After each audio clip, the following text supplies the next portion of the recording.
Hello everyone and welcome back to the Intro Algebra video lectures. Today we are going to be covering a few applications of solving linear equations. These are not the only application problems that we are going to do of linear equations, but we're just going to go over some of the real-life applications that actually use linear equations and that can be solved using the techniques for solving linear equations that we have covered in previous videos.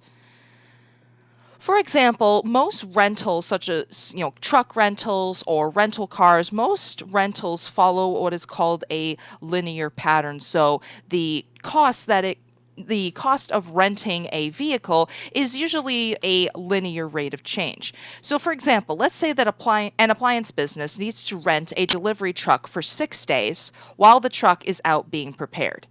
The cost of renting a truck is $29.95 per day. And then in addition, it also costs 29 cents per mile. So basically what's happening is they need the truck for 6 days. That doesn't seem like it's negotiable. They have to have this truck for 6 days. And every single day, just to have the truck in their possession, it is going to cost them $29.95. Then, if they drive the truck at all, it is going to cost them 29 cents per mile driven. Now, if $550 is budgeted for the rental, how many miles can be driven on the budgeted amount? So they only have $550 to work with for this entire 6 days. So they need the truck for the 6 days, and what the question is asking is, in those 6 days, with only $550 budgeted, how many miles could they possibly drive with it? So this is going to be a linear equation because every single day it's going to cost them $29.95, and then for every single mile it will cost an additional 29 cents. Now, I have underlined here how many miles can be driven. So a variable is any letter that represents an unknown number. And in the case of this, we are looking for the number of miles that can be driven. So I'm going to assign this a variable. I'm going to call it m for miles. So I am supposed to set up a linear equation that involves m, and then we are going to solve it for m to figure out how many miles this company can drive. Now let's start with the cost of just having the truck. For just having the truck, it is going to cost them $29.95 every single day. And they need it for 6 days. So I'm going to go ahead and take this $29.95 and I'm going to multiply it by 6. So this 6 times $29.95 is going to be the cost to just have the truck for the amount of time that they need it. Then in addition, which is literally addition, it is going to cost them 29 cents for every mile. So if they drive 1 mile, it will cost 29 cents. If they drive 2 miles, it will cost 58 cents. If they drive 3 miles, it will cost 87 cents, and so on. So every single mile driven will be 29 cents. So I'm going to represent that as 29 cents, which is 0.29, times our variable m. And what this will be is the amount that it costs to drive the truck, 29 cents per, times m number of miles. Now, all of this put together needs to equal up to $550. And assuming that they're going to use the maximum for their budget, we're looking at the maximum number of miles that can be driven. So I'm going to set this equation equal to 550. So just to recap, this 6 times $29.95 is the cost to just have the truck. And then plus this 0.29 m is how much it will cost to drive m number of miles. And all of that put together needs to equal their budgeted amount, $550. So let's actually do this 6 times $29.95. So if you do 6 times $29.95, you get $179.70. So $179.70 is how much this is going to cost them to just have the truck for the 6 days that they need it. And then what I'm going to do is I'm going to now solve this equation for m to figure out how many miles they can possibly drive with this truck. So I have two operations being performed on my variable. We have multiplication and we have addition. First thing I'm going to do is I'm going to get rid of this $179.70 by subtracting it from both sides. Going to have to continue over here. So that will leave us with 0.29 m on the left-hand side. Sorry about that, 0.29 m. And that is going to equal 370/30 on the right. Then, to finish getting m by itself, what is the opposite of multiplication? The opposite of multiplication is division. Now, in most real-life problems, it's not going to come out very nice, so yes, we are going to be dividing both sides by 0.29. A scientific calculator is required for this course for a reason, reasons such as this. So when you divide both sides by 0.29, you really should round to the nearest whole number because, most miles on the odometer are going to be given in whole numbers. So if you do 370/30 divided by 0.29, you get approximately 1,277. So that means with this amount budgeted, they can drive up to 1,277 miles over those 6 days.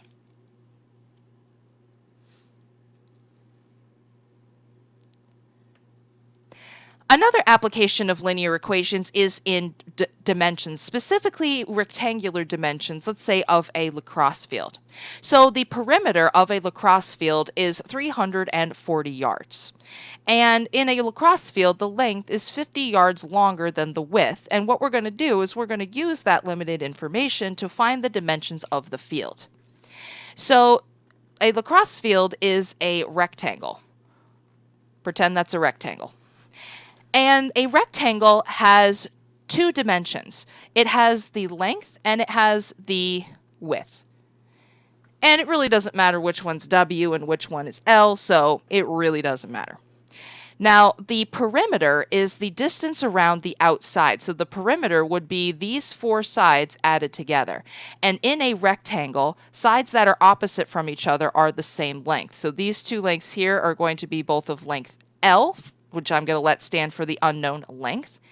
And these two sides here are going to be denoted as W for the unknown width. Now, the perimeter of a rectangle is given by the formula 2 of these lengths plus 2 of those widths, because it's L plus L, which is 2L, plus W, which is 2W. So that is the general formula or setup for the perimeter of a rectangle. Now, we are told that the perimeter of this lacrosse field is 340 yards. So we already know that these four lengths added together are 340. We also know that the length is 50 yards longer than the width. So the length, let's translate that into a sentence in math. So the length, which I have denoted as the variable W, is, you might remember from a few videos ago, translates to the equal sign, 50 yards longer than the width. So 50 yards longer than the width would be the width plus an additional 50 yards. So what we're going to do is I'm going to substitute what I know into the perimeter equation, and I'm going to set up an equation with just one variable that I can solve. We haven't gotten into equations with more than one variable. That is going to be another video. But for now, I'm going to rewrite this perimeter formula in terms of an equation that with one single variable that I can then solve using the techniques for solving linear equations. So we are already told that the perimeter is 340, so in place of this P, I'm going to replace it with 340, equals 2 times the length. Well, we were already told that the length is the width plus 50. So I am going to replace this L with W plus 50 with parentheses around it. Then I have plus 2 times the width. Now, the reason that I did that replacing is because if you look at this equation now, there is only one variable, W. So what I can do is I can then solve this equation for W and get the width of the lacrosse field, and then I will be able to very easily from there find the length. So I'm going to then solve this equation for the width W. So this equation contains parentheses, so the first thing that I'm going to do is I am going to distribute to clear out the parentheses. So 2 times W is 2W, plus 2 times 50 is 100. I also now have more than one term that contains the same variable, so I'm going to have to combine like terms. Luckily, the two variable terms are both on the same side of the equal sign, so all I have to do is combine like terms like I normally would. So 2w plus another 2w is 4w, and then we have this plus 100. Now that all of the variable terms have been combined, then I'm going to undo this addition by subtracting 100 from both sides. So that gives us 4w is equal to 240. Then I'm going to finish getting w by itself by dividing both sides by 4. Since I'm out of room, I'm going to put w over here. So 240 divided by 4 is going to be 60. So the width is going to be 60 yards. Now, it did say find the dimensions, plural, of the lacrosse field. So the length, which is 50 yards longer, is going to be 60 plus 50. So the length of the lacrosse field is going to be 110 yards. So this field has a width of 60 yards and a length of 110 yards.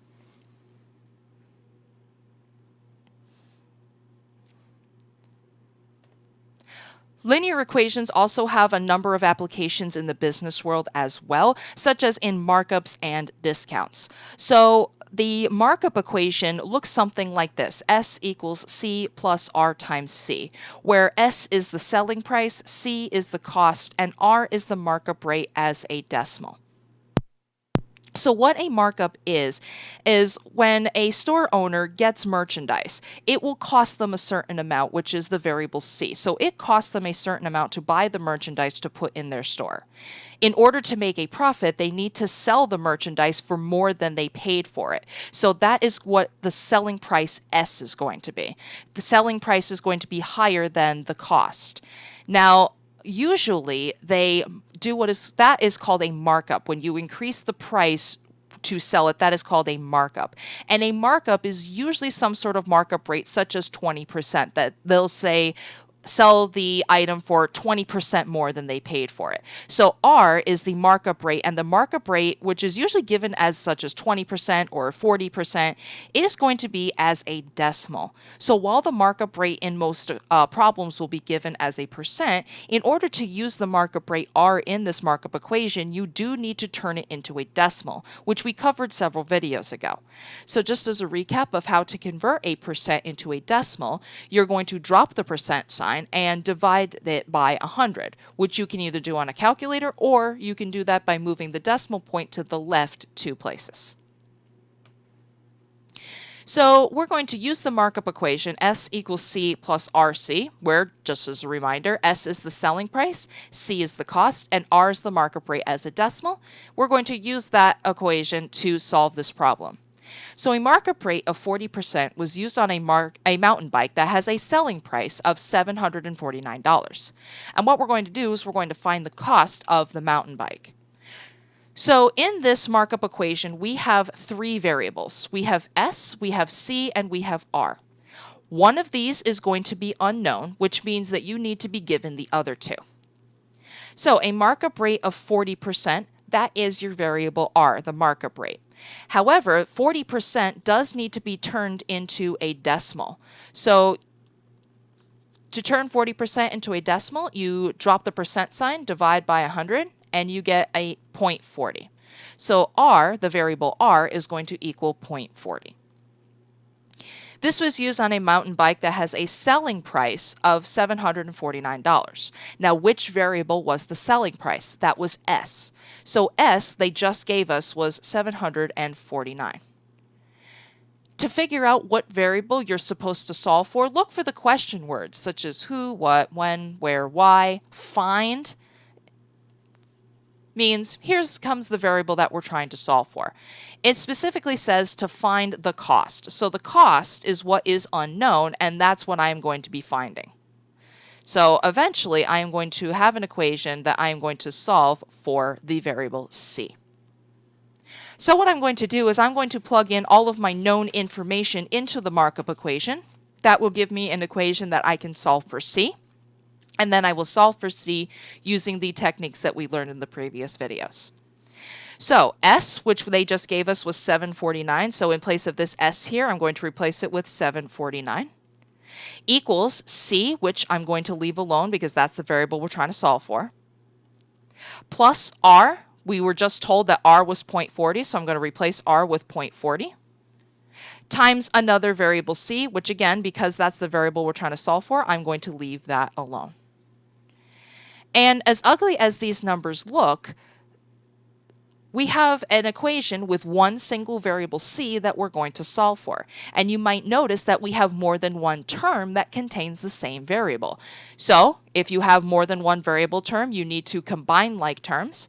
And since these two terms are on the same side of the equal sign, all we have to do is combine them like normal by adding their coefficients. So 1C plus 0.40C is 1.40C.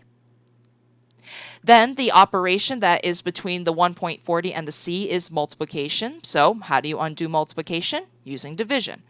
So I'm going to divide both sides by 1.40 to get my cost C as $535.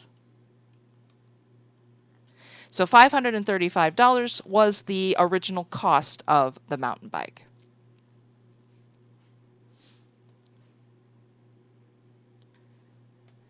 Another application of linear equations in the business world is called discounts. So you are very used to discounts such as, there's a 20% off sale, or, all boots are 30% off. That is what is called a discount. Now, those discount rates that I just gave, 20% off or 30% off, that is what is called the discount rate. And discount rates are usually given as percents.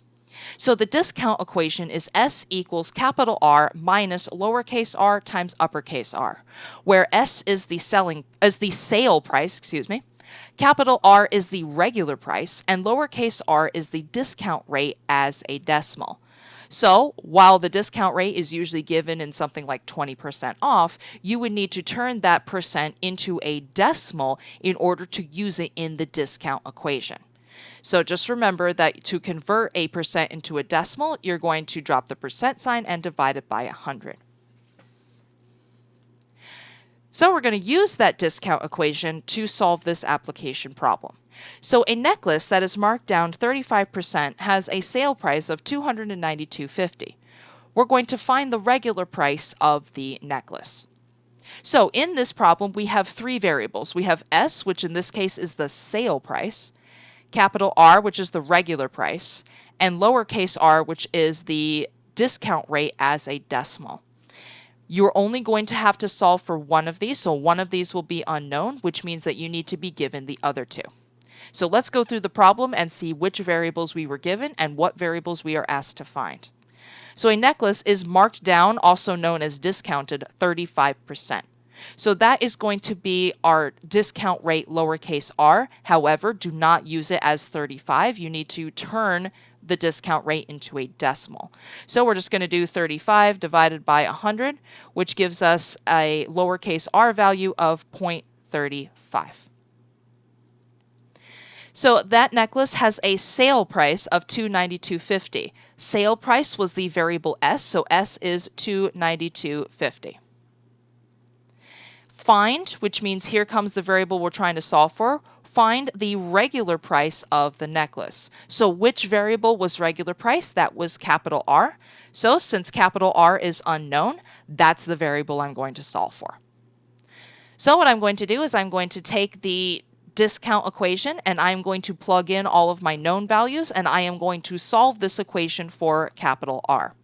So in place of S, I'm going to substitute $292.50 equals uppercase r, which is what we're trying to solve for, so I'm going to leave it alone, minus lowercase r, we just figured out was 0.35, times another uppercase r, which again I'm going to leave alone because that's the variable we're trying to solve for. Now if you look at this equation, the numbers do look gross, but if you notice, there's only one single variable, capital R, that we are going to solve for. So let's go through and solve this equation for uppercase R. Now you might notice that there is more than one term with the same variable, so we need to combine like terms before we can do anything. And notice that they are on the same side of the equal sign. So because they're on the same side of the equal sign, all you have to do is combine like terms like you normally would. So 1r minus 0.35r is 0.65r. Then, because there is hidden multiplication right there, I am going to undo multiplication using division. So I'm going to divide both sides by 0.65. So that will give me an uppercase R value of 450. So the regular price of this necklace was $450.